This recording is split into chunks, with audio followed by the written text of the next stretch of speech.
पिछले कुछ दिनों में बिहार में आग लगने की घटनाओं में करोड़ों के जान माल का नुकसान हुआ है। कई लोगों की जान भी गई है।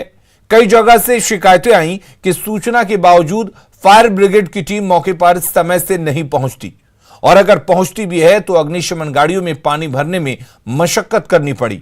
ऐसे में न्यूज 18 की टीम ने फायर ब्रिगेड का रियलिटी चेक किया। आप भी देखिए ये रिपोर्ट।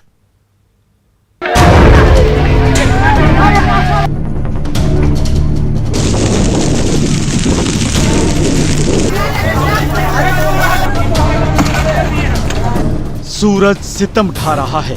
आसमान से बरसते शोलों की सबसे ज्यादा मार खेत खलिहानों पर पड़ रही है। पिछले चंद दिनों में बिहार में आग लगने की घटनाओं में करोड़ों का नुकसान हुआ है। इस तपते मौसम में पछुआ हवा जानलेवा साबित हो रही है। आग लगने के बाद सबसे पहले लोग दमकल वाहन को याद करते हैं, लेकिन ये शिकायत आम है कि दमकल की गाड़ियां तुरंत मौके पर नहीं पहुंच पाती, और जब तक पहुंचती हैं तब तक लोग या तो अपनी व्यवस्था से आग पर काबू पाने के लिए जूझते हैं या सब कुछ जलकर खाक हो जाता है।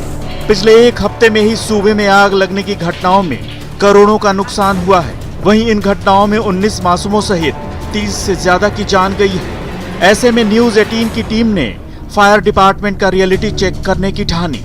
हमने औरंगाबाद, नवादा, जमुई और बांका में अग्निशमन विभाग की सच्चाई जानने की कोशिश की। इस रियलिटी चेक में न्यूज 18 की टीम ने सबसे पहले औरंगाबाद के फायर डिपार्टमेंट का जायजा लिया। जब हमने जांच की तो पता चला कि जिले के अग्निशमन विभाग में संसाधनों की कमी नहीं है। दमकल की कुल 20 गाड़ियां यहां मौजूद हैं, लेकिन इनमें भरने के लिए पानी का इंतजाम नाकाफी है। पानी भरने के लिए यहां 5 हाइड्रेंट सिस्टम लगाए गए हैं, लेकिन इनमें से 4 काम ही नहीं कर रहे। जब अगलगी की घटना होती है तो इन वाहनों में जो पानी भरने की व्यवस्था है उसको देखना जरूरी होता है कि किस तरीके से ये वाहनों में पानी भरते हैं। तो हाइड्रेंट सिस्टम होता है ये हाइड्रेंट सिस्टम है। यहाँ पर जैसा कि यहाँ के अधिकारियों ने बताया कि कुल 5 हाइड्रेंट सिस्टम यहाँ पर लगाए गए, लेकिन उनमें से 4 जो हैं वो फंक्शन नहीं कर रहे हैं, डिफंक्ट हैं। शहरी क्षेत्र में आग लगने पर तो फिर भी इस एक हाइड्रेंट सिस्टम के जरिए जैसे तैसे काबू पाया जा सकता है, लेकिन ग्रामीण क्षेत्रों का हाल सुन लीजिए। हाइड्रेंट की व्यवस्था एक है, अब 4 खराब है। तो उसका लेयर नीचे चला गया है। ग्रामीण इलाकों में क्या व्यवस्था है वो जल नल योजना से बहुत जगह मिलता है। बहुत जगह से जो हम लोग पानी लेते हैं उसके लाइन कट जाता है, उसमें दिक्कत होती है।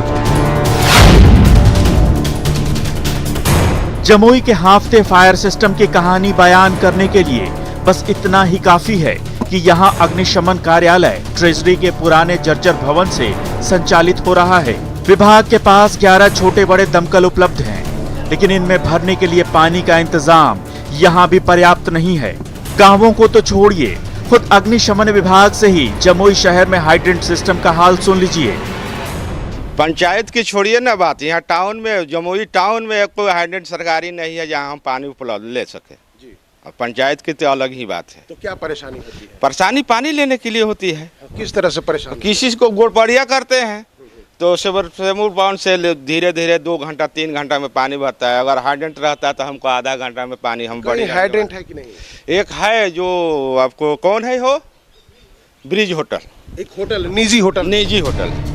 दमकल की गाड़ियों के लिए तो छोड़िए, यहाँ काम करने वाले कर्मियों को भी पानी पीने के लिए जूझना पड़ता है। जर्जर चापाकल से थोड़ा बहुत पानी निकलता है तो वह पीने और कपड़ा धोने के लायक भी नहीं है। ऐसे में दमकल की इन गाड़ियों में पानी भरने के लिए कितनी मशक्कत करनी पड़ती होगी, आसानी से समझा जा सकता है। आपदा विभाग ने एडवाइजरी जारी किया है कि वैसे में जब अगलगी की घटना हो तो पानी की समस्या से जूझना न पड़े जो दमकल की गाड़ियां हैं। लेकिन जमुई का हालात ये है कि यहाँ पर हाइड्रेंट सिस्टम नहीं है। पंचायतों की बात तो दूर, जिला मुख्यालय में भी नहीं है। पानी के लिए दमकल में की गाड़ियां या पर वहाँ पर उसमें काम करने वाले अग्निशमन दस्ते के लोग परेशान रहते हैं, जूझते हैं। उनका कहना है कि पानी भरने में ही उन्हें 3 से 4 घंटे लग जाते हैं। बांका जिले के फायर डिपार्टमेंट के पास भी इंतजाम ठीक ठाक हैं। विभाग के पास दमकल की गाड़ियां भी मौजूद हैं। शहर में हाइड्रेंट सिस्टम भी 3 हैं, लेकिन असली मुश्किल गांवों में है। बांका में हाइड्रेंट की व्यवस्था पीएचडी में है, जो बोरिंग से पानी हम लोग ले लेते हैं। फिर कलेक्ट्रेट में एक हाइड्रेंट है, इंजीनियरिंग कॉलेज लकड़ी कोला बांका में भी हाइड्रेंट की व्यवस्था है, वहाँ से भी पानी लेते हैं। अच्छा, और दूर देहात गांव में जाते हैं तो क्या परेशानी होती है? वहाँ पानी की समस्या होती है, तो किसान है, मुखिया है, वार्ड सदस्य से सहयोग लेकर के बोरिंग से पानी हम लोग लेकर के काम करते हैं। गांवों में अगर आग लग जाए तो इन वाहनों के वहां पहुंचने पर सबसे बड़ी समस्या पानी भरने की होती है। जैसे तैसे गांवों में उपलब्ध बोरिंग या नल जल योजना से इनमें पानी भरा जाता है। पिछले हफ्ते ही जिले के बबुरा गांव में लगी आग में 4 मासूमों की जलकर दर्दनाक मौत हो गई थी। नवादा शहर के अग्निशमन विभाग के पास दमकल की 14 गाड़ियां हैं। शहर में पर्याप्त हाइड्रेंट सिस्टम भी मौजूद है, लेकिन जिले के सुदूर ग्रामीण क्षेत्रों में अग्निशमन विभाग पानी भरने के लिए वहां उपलब्ध निजी बोरिंग पर ही निर्भर है। हाइड्रेंट कब से क्या व्यवस्था है अपने यहाँ? जिला में तो पानी भरने का व्यवस्था सही है और थाना स्तर भी छोटी छोटी सबमर्सिबल पंप है। थोड़ा देहात में कठिनाई ज़रूर है। ऐसे तो देहात में हर पंचायत में पानी भरने का व्यवस्था अति आवश्यकता है। शहरी क्षेत्र में तो लगभग मोटी मोटी हो जाएगी, परंतु अति कठिनाई देहाती क्षेत्रों में, सुदूर देहाती क्षेत्रों में कुआकोल तो नहरहट नादरीगंज इस तरह में काफ़ी कुछ कमी जरूर है पानी भरने के लिए। न्यूज 18 के इस रियलिटी चेक में अग्निशमन विभाग की कलई खुलकर सामने आ गई। ज्यादातर शहरों में आग से लड़ने के इंतजाम नाकाफी हैं, और अगर हैं भी तो इनमें भरने के लिए पानी की सबसे ज्यादा दिक्कत है। खासकर ग्रामीण इलाकों में स्थिति विकट है। ऐसे में इस प्रचंड गर्मी को देखते हुए ग्रामीण इलाकों में हाइड्रेंट सिस्टम की व्यवस्था से हालात सुधर सकते हैं। औरंगाबाद से संजय कुमार सिन्हा, जमुई से केसी कुंदन, बांका से नागेंद्र द्विवेदी और नवादा से